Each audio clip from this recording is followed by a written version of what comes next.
Voilà, beste mensen, welkom op deze maandag 29 oktober 2018.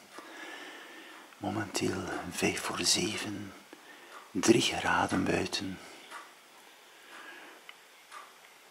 We gaan even kijken voor onze bus.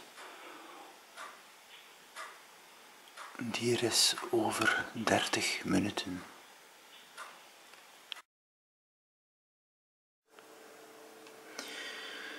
Voilà, even op de live. Is dat hier? Wat krijgen we nu weer al?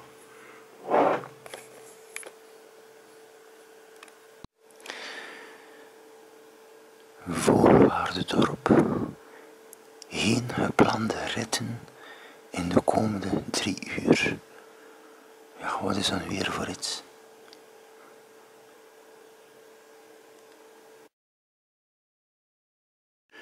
Voilà, beste mensen, ik heb ondertussen de bus 10 gevonden op een GPS-kaart.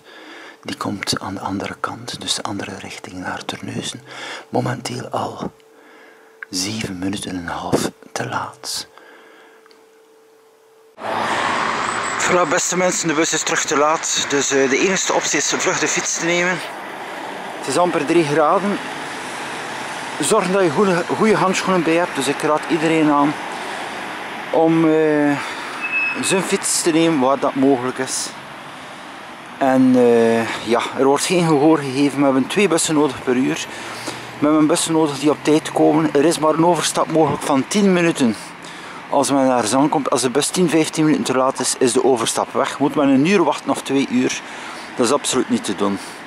Het is gewoon een schande. Wie neemt er nu een maatschappij als Connexion die nooit de beloftes nakomt? Want kijk, het wordt erger en erger. Het is maandag vandaag, iedereen kon een uur meer slapen en de bus is weer al niet op tijd. Het is toch niet zo moeilijk van 10 kilometer te doen hier op een rechte baan en transport te voorzien voor alle pendelaars. Hulst busstation is het centrale busstation om naar Antwerpen te gaan, om naar Breda te gaan, om naar België te gaan. Ook de bussen die gaan naar het treinstation van Goes op 90 minuten. En we kunnen er nooit niet deftig raken. Wanneer gaan jullie daar eigenlijk iets aan doen? Nee, het is echt woorden in de doofpot. We hebben 2 bussen per uur nodig. Als er een buschauffeur zich overslaapt, of ziek is, of te laat komt, of de weg niet kent.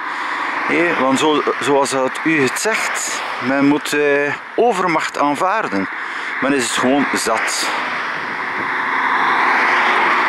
Voilà, hier nog een bewijs. Hier aan de rechterkant richting Hulst Antwerpen, zoals je ziet.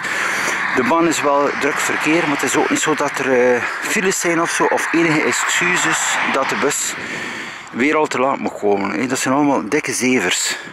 Het is toch niet moeilijk van een busstation te vertrekken 's morgens, mensen te bedienen op de route van Kloosterzande, Vogelwaarde, Zaanstad, Terneuzen. Zo moeilijk is dat niet. En als je niet op tijd kan komen, vertrek dan 15 minuten vlugger. Men is nu al een uur later, want het is het uurverandering. Het is klaarlichte dag al, laten we zeggen. Het is niet meer nacht en jullie kunnen nog niet op tijd komen. Sorry, dan klopt er toch wel iets niet. Voilà, en daar in de verte heb ik hem.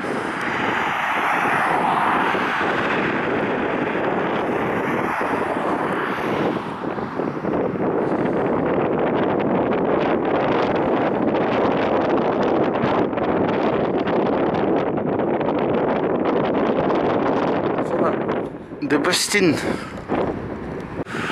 Het is toch wel triest in 2018, in een moderne samenleving, dat we slachtoffer moeten zijn van openbaar vervoer die maanden en maanden aansleept. De winter komt eraan, niemand doet er iets aan. Zoals je ziet zijn tientallen die hebben de fiets moeten nemen. Ja, wat zeg. Ja, als een bus 15 minuten te laat komt, dan is men vertrokken, want dan slaat hij nog. Overal tientallen fietsers, maar dat maakt onze rekening niet.